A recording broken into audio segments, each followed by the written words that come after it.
కాకపోతే మనం India లెక్కతో compare చేసుకున్నామనుకో అసలు సినిమా టికెటే కొనలేము. ఏదో వాళ్ళకి నచ్చంది ఒక విషయం ఉన్నది బ్రో. నేనైతే దెయ్యానికి పీ కూడా పెట్టను బ్రో, కక్కుర్తో కమండలో నేను నిజంగానే కొద్దిగా దోలు తీరిపోతాయి టికెట్ ప్రైస్ బ్రో. మనకు ఏదైనా కానీ బాధ వేసినా దుఃఖం వేసినా మన ఖాళీగా ఉన్నప్పుడు దేనికి పోతామో సినిమాకనే పోతాం. కోవిడ్కి పనిచేసి ఇంక వచ్చిన తర్వాత మనం ఫ్లైట్ ఎక్కే ముందు కూడా అన్నీ ఆలోచించాం. మనం ఏమనుకుంటాం, అబ్బా ఆడ భలే ఉంటుందిలే, మనకు అక్కడ బాగా ఎంజాయ్ చేయొచ్చులే.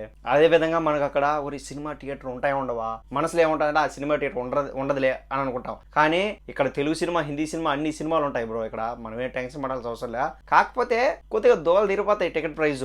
దోలు తీరేదని కాదు, ఇక్కడ డబ్బుకి ఇక్కడ ప్రైస్ కి మన ఇండియా డబ్బుతో ఇక్కడ డబ్బుతో పోలిస్తే సేమ్ గానే అనిపించదు. మన ఇండియాలో ఒక టికెట్ 100 రూపాయలు అనుకో, అందాజుగా 100 రూపాయలు కొత్తగా స్టార్టింగ్ రిలీజ్ అయినప్పుడు 300 ఉంటుంది. కాకపోతే ఇక్కడ మనకు ఎలా ఉంటుంది అంటే ఒకటే ప్రైజ్ లో ఉంటుంది. అంటే 3 దినాలు న్యూస్ ఉంటుంది. మన ఇండియా లెక్క ఎంత, దాదాపు 800 రూపాయలు ఉంటుంది ఒక టికెట్, సినిమా టికెట్. ఎందుకురా అంటే ఇక్కడ ప్రైస్ కి ఇక్కడ కరెన్సీకి అంతే మనకు ఓకే అనిపించదు. ఎందుకురా అంటే అది మీరు ఇక్కడికి వచ్చి చూస్తేనే తెలుస్తుంది. కాకపోతే మనం ఇండియా లెక్కతో కంపేర్ చేసుకున్నామనుకో అసలు సినిమా టికెటే కొనలేము. ఎందుకంటే అంతే 3 దినాలు న్యూస్. అంటే 3 దినాలు న్యూస్ అంటే దాదాపు 800 రూపాయలు. మనలాంటి వాళ్ళకి ఎట్లా అబ్బా 2 వారాల టిఫిన్కి వచ్చేది పొద్దున్నే. ఇంకో విషయం చెప్పడం మర్చిపోయినా, ఇది ఇస్లామిక్ కంట్రీ కాబట్టి మనకు ఏంటంటే కొన్ని సినిమాలు అలో చేయరు. మీకు ఎగ్జాంపుల్ చెప్పాలంటే రీసెంట్ గా బ్రో సినిమా రిలీజ్ చూసాం, పవన్ కళ్యాణ్ దే.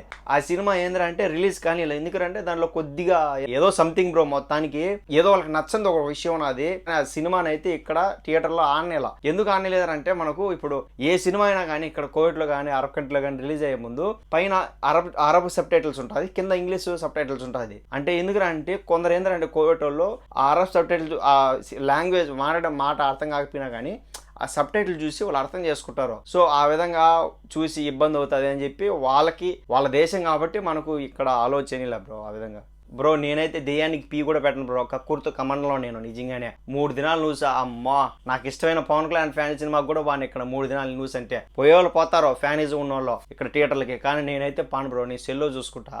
కానీ ఎప్పుడో ఒకసారి పోతా. 3 దినాలు న్యూస్ అంటే ఒకసారి నేను ఆలోచిస్తా ఎందుకు అంత డబ్బు నీ పెట్టనని చెప్పి పోతా. అర్థమైంది కదా? టిక్కు సబ్స్క్రైబ్ చేసి గంట కొట్టు అంటున్నా.